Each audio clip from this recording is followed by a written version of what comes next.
like this girl had heard Bittersweet Symphony, and it was on Twitter. It was a video of her, like, she didn't know the name of the song, so she got her Shazam out for Bittersweet Symphony. Doesn't know that song. So Lucky Man plays, and then at the end, Richard Ashcroft goes, "Go ahead and get your fucking Shazams out."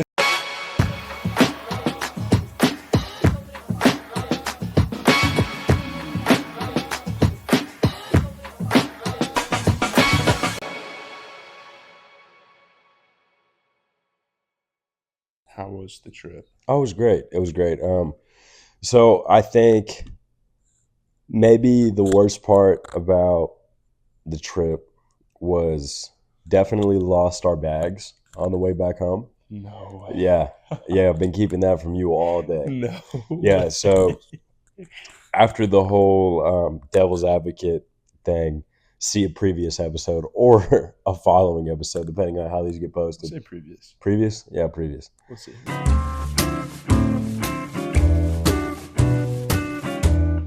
Great ending to the movie. I was happy. I was really upset that a baddie like that was going to stay dead, but I was so happy that he, made the right decision. But no, so we get through customs and we get to baggage claim, and I shit you not, we sit at baggage claim for borderline 35 minutes. I don't want to overestimate and be wrong, but I was sitting there and I remember watching 5 different sets of luggage come out of the baggage claim rotunda. And I'm sitting there watching it all go through, and I'm like, a million different times I've thought to myself, oh, that's my bag, just to see it go by and be like, that's not it. It's not my bag.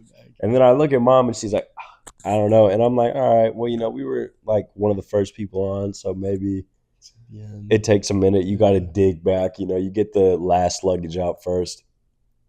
So sat there for 35 minutes just to be told, your bags are on a plane to JFK right now. So unfortunately, like, your bags are going to be in New York in a few hours. Yeah. So, bro, how does that happen? Man, I don't know. All I remember is being staunchly against getting my bags checked. I remember telling Mom, please, if they offer to check the bags, don't check the bags. And I remember going to London, and they offered to check my bag for free on like the little kiosk to check in. And I clicked yes on accident. And then we printed out the tag and threw it away because we said, in our words, I'm not going to check a bag. Just to check a bag on the way back from London, get home, 35 minutes. I've got $2,500 plus worth of shit in my bag gone. Gone. Period. Blank. Gone. I'm like, great. Some random dude in New York is gonna enjoy all of my shit. I had the pair of Utos in my bag, the green ones, that I had marked on my calendar for damn near a year, waiting for those shoes to come out. So childish. Now that I say, have them? No, I got them. I was about to say. Yeah. Like, dude, so, Mom. I'm surprised you're talking right now. Yeah. No, exactly. Okay, fun fact. I went nonverbal for 12 hours after that happened. So, anyway, talk to the dude there, says, I don't know why, but for some reason your bags are on their way to New York right now to JFK. So I went, and this is why I didn't talk about it, because I did not want to see or talk to anybody or do anything. As soon as I lost that bag that had my merchandise that I bought from the Oasis concert that I'm wearing, hate to spoil it for you, I got my bag back. No, so this is in there. All of my clothes in there. I think I've got 3 pairs of Supreme pants in my bag. A lot of money. Yeah, dude. And it's so stupid to spend your money on something like that. But I'm missing a pair of baggy denim, a pair of selvage denim, a pair of black denim that I bought from them, my Carhartt pants that I wear all the time, the black ones. Every day. Exactly, because I've got like a solid 5 pairs of pants that I wear. A solid 5 fits that you. Yeah, well, now watch your fucking mouth. But no, my pants You can make a million different outfits with 5 pairs of pants. And you wear 5. Yeah. So I've got a washing machine, dude. You watch one outfit at a time. Listen. This is not the point of this conversation. Sidebar. Anyway, Sidebar. so I lose my whole life is in one bag on our way to JFK. So I remember getting in the car and mom's trying to talk to me. I'm like, Mom, I love you. I'm sorry. I don't want to talk right now. I don't want to talk to. This isn't a me and you thing. I just don't want to talk to anybody right now. We drove 30 minutes back to where she was staying in silence. Respectfully. And she would like, I love Mom. Mom would try and like break it with like, oh, I'm upset too. I'm like, oh man, I can't believe this is happening. And every time she would say something like that, I'd be like, I know what you're trying to do. Just please stop. Just please stop. Just let me bro, just let me sulk. Just let me sulk. I'll be fine. I'm still in my first stage of mourning. Please let me be okay. I'm in denial. I'm getting my bags back tonight. I'm almost home. I'm still going to get my bags. So I'm saying, I remember we pull into a Kroger because Mom's like, I need a cig. I need a cigarette right now. And I'm like, whatever. And I pull in and she's like, do you need anything? And I say specific, I'm like, I don't need anything. I don't want anything. I just want to go home. And she brings me back to Newports. I didn't ask for them. Thank you, Mom.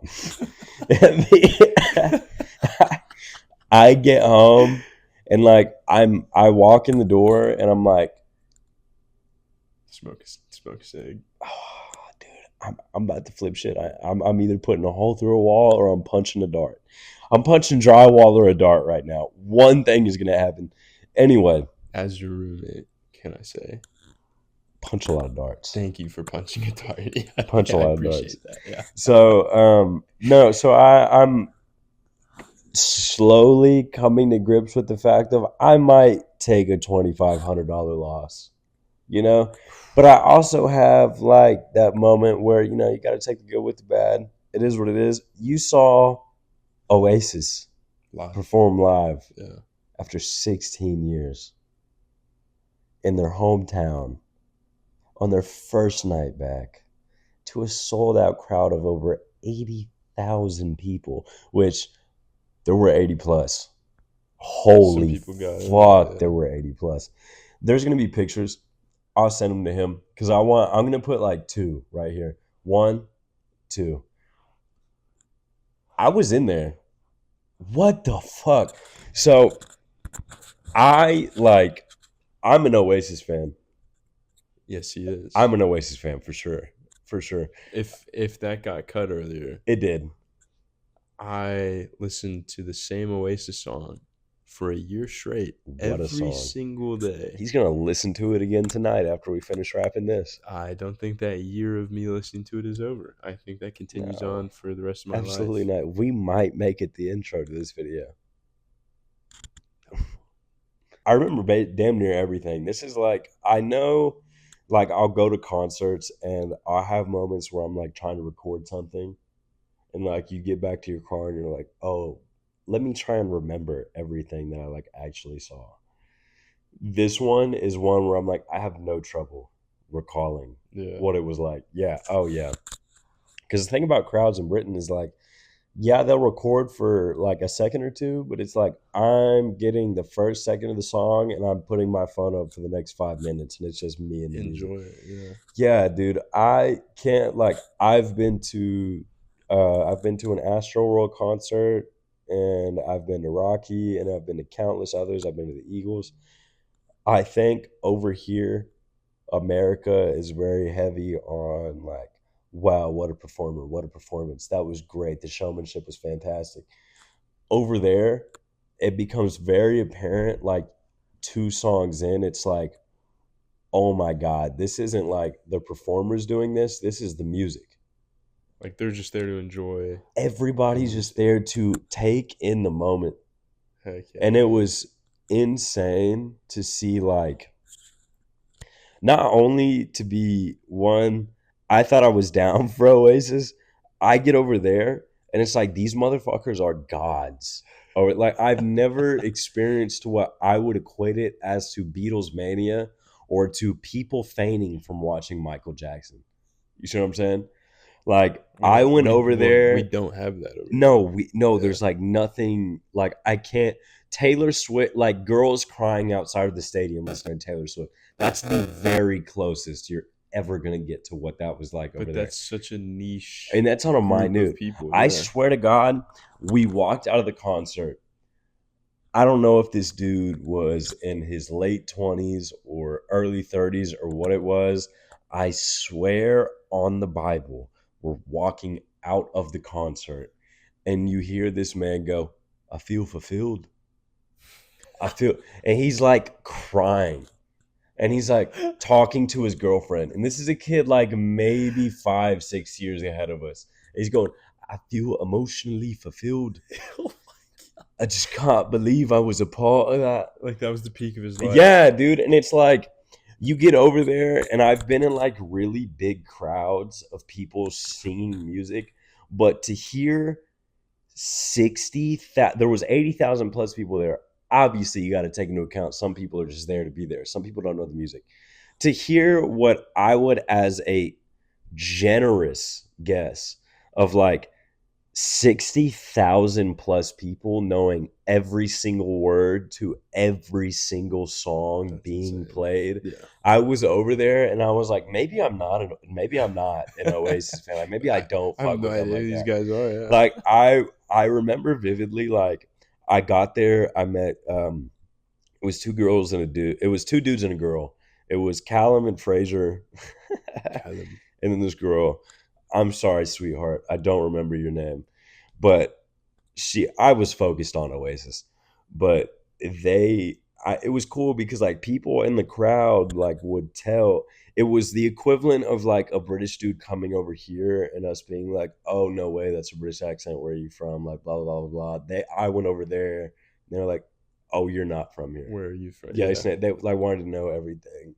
And I remember it was wild because you get there and people in the crowd are asking like, oh, what song's your favorite? What song did you hear whenever you bought the tickets?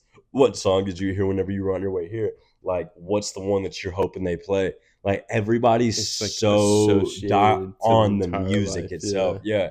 So they were like, I remember Richard Ashcroft in the Verve was the opener, which crazy opener to have.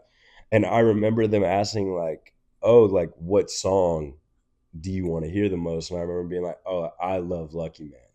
Like, I think that's his best song. Like, Bittersweet Symphony is fantastic. British national anthem, by the way, according to them. Shout out. So you can call whatever you want on that. The Brits told me. We call it back-to-back losers of the World War. They have a significantly better national anthem than we do. If that's anyway, but it might be their national anthem, but did it win them? That is back-to-back World Wars. So tough, though. Would you rather listen to the Star Spangled Banner right now or Bittersweet Symphony? Exactly my point. So Jimi Hendrix. Yeah, right. All Along the Watchtower. Funny enough, he did in Britain. So again, yeah. Anyway, so Chris Stapleton. Tennessee whiskey is the American national anthem. He did it for the Super Bowl. One of the coldest. The American national anthem is actually "Sweet Home Alabama," but not the Leonard Skinner one, the Kid Rock one. Period. Yeah, period. So I remember telling them like, "Oh yeah, I want to hear Lucky Man," and it's like they would each tell you their songs, and then their songs would come on, and everybody would turn around and be like, "Yo, mate." And I remember like Lucky Man came on and they like shook me and they were like, mate, it's your fucking song. That's pretty cool. Yeah, no, it was great. It was great. And then he goes off. I remember my grandpa told me, he was like, you'll get along over there because they like to what they call like taking the piss or chatting shit. They talk a lot of shit, the Brits do. That's their humor. So does he. Yeah, and he was like, as long as you do it back to him, they'll love it and they'll think that you're like in good faith, so like they'll chill with you. So I remember doing that, and Richard Ashcroft like had performed. He'd been the opener for Oasis for like the past few shows, and I want to say one of the first nights that they opened up at Cardiff, Like this girl had heard Bittersweet Symphony and it was on Twitter. It was a video of her like she didn't know the name of the song, so she got her Shazam out for Bittersweet Symphony. Doesn't know that song. So Lucky Man plays, and then at the end, Richard Ashcroft goes, "Go ahead and get your fucking Shazams out," and then starts playing Bittersweet Symphony. Dude, hearing like 60 to 70,000 people sing every single word to Bittersweet Symphony, insane. You're like, oh my God, dude. It feels like one group. It doesn't feel like there's a bunch of different people. It feels like you're all one body that just is here for this moment. I've never experienced anything like it. After Bittersweet Symphony. No, yeah, so Bittersweet Symphony goes, and then it's time. Yeah, so there's like maybe I want to say 10 to 15 minutes of like downtime. Okay. And then a note strikes, and it's that song. It's gonna get bleeped, but it's called "F***ing in the Bushes." And as "F***ing in the Bushes" is playing, it's like boom, like it's real heavy. The bass line is oh, it's great, and everybody's like, and it's like it's just the screens go black and everything goes black, and then it's the great wait is over, and it just keeps flashing like different like headlines of like about them. I did not understand how huge they were. I get to Manchester and it's every single corner store I walk into. You go into a 7-Eleven. You go into their equivalent of a 7-Eleven. You go into their equivalent of like a CVS. You go into a Walgreens. You go into a dollar store. They're selling Oasis merchandise. You could not walk 2 feet without seeing somebody in some sort of Oasis memorabilia. They have murals of them painted on countless walls. They have storefronts dedicated and can I only to the news. The night of was Oasis is sold out 4 nights in Manchester of over 80,000 people. This is how you should act. And they had like a list of like exits, bathrooms. If it gets too heavy, call this person. If it gets too heavy, do that. Look out for one another. Like it was like they like everybody was on lockdown. Like this happens tomorrow. Get ready. But okay, the wildest thing, all the way my entire life, all the way up until you started playing Oasis every day. Right. You knew Wonderwall. I knew Wonderwall. Yeah. No idea. Yeah. To think that can be such a huge deal. It's insane. I feel like an idiot. Yeah, no, it's insane. Dumb. It's insane. I got over there, and being like such a massive fan, I got over there and I got in the crowd and I was like, oh fuck, like y'all like die by this over here. And it's so cool to watch, like everybody's like loving up on everybody. Like even the dudes that are acting like you go to a concert and you see like a drunk, arrogant dude that's like trying to start a fight with somebody. Even the dudes that are like that, they're like, oh mate, I'm so glad you're here. And it's like everybody's chill. Because it's such a generational event. But then the music started and like Fucking in the Bushes played, and then they came out and their very first song was a song called like Hello. And like the whole theme of the song is like, it's good to be back. It's good to be back. Like da da da da. And it's super rowdy. It plays, 80,000 people jump up. And I swear to God, you can feel the ground start moving. Were you on like grass? Or? Yes, it was in a park. And it was like general admission was like 60, 70,000 people just packed out. Again, refer to that picture that I'm definitely sending Joe right there. There's like people are lighting off flares in the crowd and that's going crazy. Dude, it was insane. I remember like being in some rowdy crowds, and I've been in mosh pits and I've been in countless stuff where I've been like, people are gonna get fucked up in here. That started, and I remember looking over to mom just being like, I hope you're good. I'm not leaving. If I die in here, I die in here. So all your days of saying, I wish I could have been at Woodstock. Dude, I like genuinely like people were pissing in cups because they did not want to miss the concert. They didn't want to sift through 80,000 people to get to a bathroom, so they would piss in a cup. Respectfully. And then toss that motherfucker. Oh, bro, dude. yes. You got hit yeah, with piss? I had to wash my shit you not, I washed my jeans twice. Shit you not, I washed my jeans twice. I built a wall so that one of the homies could take a piss in a bottle. No bullshit. Swear to God. Oh my I'm so God, serious. dude. They were like live or die. I'm seeing this concert. I'm watching this. That I'm going to sing every word. I'm going to watch every moment. I'm going to take in every single bit of this experience. It was, I can't like, and I'm trying so hard not to let recency bias come into play on here, but I think it's the best thing I've ever experienced.